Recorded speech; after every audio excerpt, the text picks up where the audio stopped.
Welcome to JSS 2 Christian Religious Studies.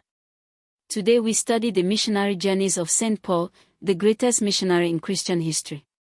Saul of Tarsus was born in Tarsus in modern Turkey, a Roman citizen, trained as a Pharisee under the famous teacher Gamaliel in Jerusalem. He was a zealous persecutor of Christians, present at the stoning of Stephen, and on his way to Damascus to arrest Christians when he had a dramatic encounter with the risen Jesus. On the road to Damascus, Acts 9, a blinding light knocked Saul to the ground and he heard Jesus say, "Saul, Saul, why do you persecute me?" Saul asked, "Who are you, Lord?" And Jesus answered, "I am Jesus, whom you are persecuting." Saul was blinded for 3 days. In Damascus, a disciple named Ananias, sent by God, prayed for Saul, who recovered his sight and was baptized. The greatest persecutor of Christians became the greatest missionary for Christ.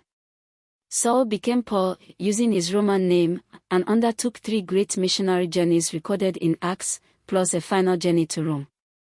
First missionary journey, Acts 13-14, approximately AD 46-48. Paul and Barnabas set out from Antioch, sailed to Cyprus, then traveled through Asia Minor, modern Turkey.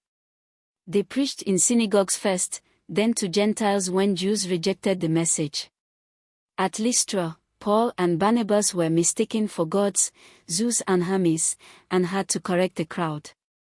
The journey ended with Paul and Barnabas returning to Antioch and reporting to the church. This journey pioneered the preaching of the gospel to non-Jewish peoples. Second missionary journey, Acts 15:36-18:22, approximately AD 49-52. Paul and Silas, Barnabas took Mark separately after a disagreement, revisited the earlier churches, then moved into Europe for the first time. A vision of a man from Macedonia crying, "Come over and help us," led Paul to Greece, Acts 16 verse 9. In Philippi, Lydia, a businesswoman, became the first European convert. Paul and Silas were imprisoned in Philippi, but an earthquake freed them. The jailer and his family were baptized. They went on to Thessalonica, Berea, Athens, and Corinth. In Athens, Paul preached at the Areopagus, Mars Hill, using their altar to an unknown god as a starting point. Third missionary journey, Acts 18:23-21:14, approximately AD 53-57. Paul spent 3 years in Ephesus, modern Turkey, establishing a strong church. He then revisited the Greek churches and collected an offering for the poor in Jerusalem. At Miletus he gave a moving farewell address to the Ephesian elders. Journey to Rome, Acts 21-28, approximately AD 57-62. In Jerusalem, Paul was arrested by the Romans to save him from a Jewish mob. He appealed to Caesar, his right as a Roman citizen. He was sent to Rome via a shipwreck at Malta. In Rome he lived under house arrest but freely preached and wrote letters, the prison epistles, Ephesians, Philippians, Colossians, and Philemon. Paul's impact. Paul wrote 13 of the 27 New Testament books. He planted churches across the Mediterranean world.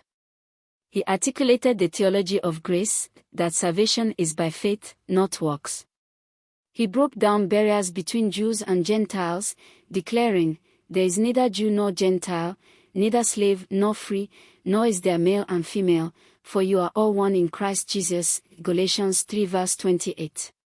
Paul was executed in Rome under Emperor Nero around AD 67. Lessons from Paul's life: God can transform the greatest sinner. Persecution cannot stop true purpose. Cultural barriers must not limit the gospel.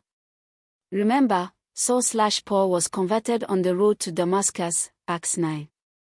3 missionary journeys: first, Cyprus plus Asia Minor with Barnabas; second, Europe with Silas; Philippi, Athens, Corinth; third, Ephesus.